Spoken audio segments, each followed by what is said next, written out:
നമ്മൾ ഈ അടുത്ത് ഏറെ പ്രതീക്ഷയോടെ കാത്തുന്ന കൂലി.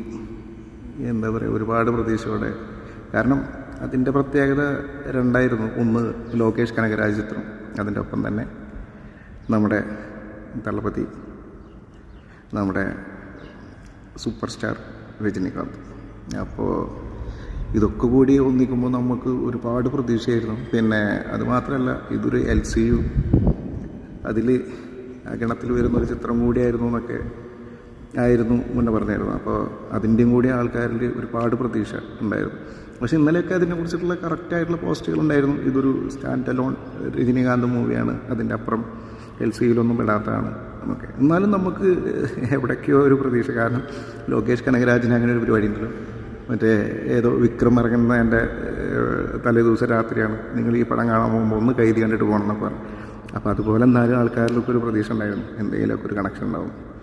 അപ്പോൾ ആ കണക്ഷനൊന്നും പ്രതീക്ഷിച്ച എന്തായാലും ആരും ഓടണ്ട. നമുക്ക് ആ യൂണിവേഴ്സിലൊന്നും പെടുന്നൊരു പടമല്ല.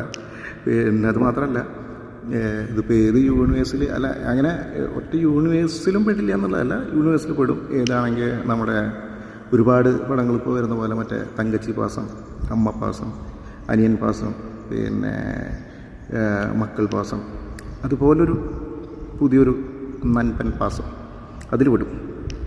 അപ്പോൾ ഒരു പാസം യൂണിവേഴ്സിൽ വരുന്ന ഒരു സിനിമ. പിന്നെ രജനീകാന്ത് എന്ന് പറഞ്ഞാൽ ഓക്കെ, പക്ഷേ നമുക്ക് ചിലയിടത്തൊക്കെ നമുക്ക് എന്നാലും ഒരു എനർജി, അതായത് ഭയങ്കര എനർജറ്റിക്കായിട്ട് അല്ലെങ്കിൽ ഇതായിട്ട് നമുക്കത് ചില ഷോട്ടുകളിൽ നമുക്കത് ഫീൽ ചെയ്യണില്ല.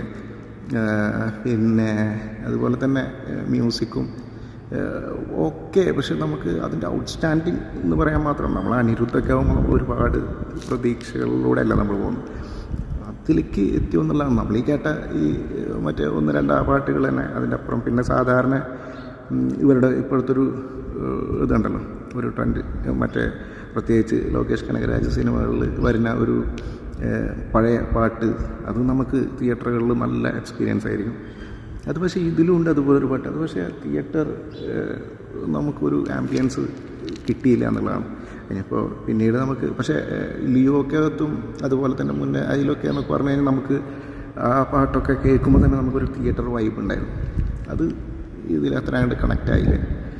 പിന്നെ അതുപോലെ തന്നെ നമ്മുടെ പിന്നെ എടുത്തു പറയേണ്ടത് സോബിൻ, ഒരു ത്രൂ ഔട്ട് ക്യാരക്ടർ, ഫസ്റ്റ് പടം തുടങ്ങി അവസാനം വരെ സോബിന് ആ ക്യാരക്ടർ കിട്ടിയിട്ടുണ്ട്. അത് ആൾ അതിഗംഭീരമായിട്ട് ശരിക്കും പറഞ്ഞാൽ ഈ പടത്തിനകത്ത് ഏറ്റവും കൂടുതൽ അഭിനയ സാധ്യത ഉള്ള കഥാപാത്രം അതായിരുന്നു. അതാൾ തകർത്താടിയിട്ടുണ്ട്. ഇനിയിപ്പോൾ ചിലയിടത്തൊക്കെ അത് ചിലപ്പോൾ ക്രിറ്റിസിസം ഉണ്ടാവും, അത് ഓവർ ആക്ടിങ് ആണ് അങ്ങനെ എങ്ങനെയാണെന്നൊക്കെ പറഞ്ഞു. പക്ഷേ ഓക്കെ, ആൾ നമുക്ക് ഇവരുടെ ഇടയിൽ ഇപ്പോൾ കഥാപാത്രം ചെയ്തതിൽ നന്നായിട്ട് ക്യാരക്ടർ പിടിച്ചിട്ട് ആൾ അത് ചെയ്തിട്ടുണ്ട്. പിന്നെ അതുപോലെ തന്നെ നമുക്ക് ബാക്കി വരുന്ന ഉപേന്ദ്രയൊക്കെ നമുക്ക് എന്താ പറയുക, ആകെ ഒന്ന് രണ്ട് സീനുകളിൽ വരുന്നതും നമുക്ക് അങ്ങനത്തെ ഒരു ക്യാമിയോ റോളൊക്കെ വരുമ്പോൾ നമുക്കൊരു പഞ്ച് കിട്ടണ്ടേ. ആ പഞ്ച് എത്രയ്ക്ക് തിയേറ്റർ ഇതായി എന്നുള്ളതാണ്. കാണിക്കുന്ന ഒരു സമയത്തൊരു ഇതുണ്ട് എന്നല്ലാണ്ട്, പക്ഷേ അങ്ങനൊരു ക്യാമിയോ റോൾ വരുന്നതിൻ്റെ ആ പഞ്ച് അവസാനം വരെ അത് നമുക്ക് അങ്ങോട്ട് ഫീൽ ചെയ്യില്ല. പിന്നെ ഡയലോഗുകൾ ഇല്ല കഥാപാത്രത്തിനധികം. അപ്പോൾ അതെത്ര കണക്റ്റായി എന്നുള്ളതാണ്. പിന്നെ നാഗാർജുന ലുക്കൊക്കെ, അയ്യോ നാഗാർജുന ലുക്കൊക്കെ കിട്ടില്ല, ഭയങ്കര ഹെവി ലുക്ക്. പക്ഷേ ആ ക്യാരക്ടറിനും ഒരു എന്താ ഒരു ഫുൾ ഒരു വൈബ് ഓൺ. ഓക്കെ, ഒരൊറ്റ ഇതേ ഉള്ളൂ ആൾക്ക്, ഒരൊറ്റ ഭാവം. അത് ആളങ്ങനെ ചെയ്ത് വെച്ചിട്ടുണ്ട്. അതിൻ്റെ അപ്പുറത്തേക്ക് അങ്ങോട്ട് എന്താ. പിന്നെ എന്താ വെച്ചാൽ നമുക്ക് ഈ പടത്തിൽ മൊത്തം രജനീകാന്തിൽ, അതായത് ഏറ്റവും അവസാനം രജനീകാന്ത് എന്നുള്ള അതിലേക്ക് തന്നെ അത് ഭയങ്കര ബൂസ്റ്റിംഗ് ആയിട്ട് നിൽക്കുമ്പോൾ അതിലേക്ക് തന്നെ ഒതുങ്ങും ചില കഥാപാത്രങ്ങൾ, അങ്ങനെ ഫീൽ ചെയ്തു. പിന്നെ ഏറ്റവും എടുത്ത് പറയേണ്ടത് അമീർ ഖാൻ. ആൾ ഈ സ്ക്രിപ്റ്റ് ഒന്നും കേൾക്കാണ്ടാണ് ഈ പടത്തിന് കൈ കൊടുത്തതെന്ന് പറയുന്നു. അപ്പോൾ സ്ക്രിപ്റ്റ് ആൾ കേൾക്കായിരുന്നെങ്കിൽ 100% ആൾ ചെയ്യില്ലായിരുന്നു എന്നുള്ളതാണ്. എന്തിനാണ് ആൾ ഇങ്ങനത്തെ പടത്തിലൊക്കെ വന്ന് തലവെക്കണമെന്ന് മനസ്സിലാവണില്ല.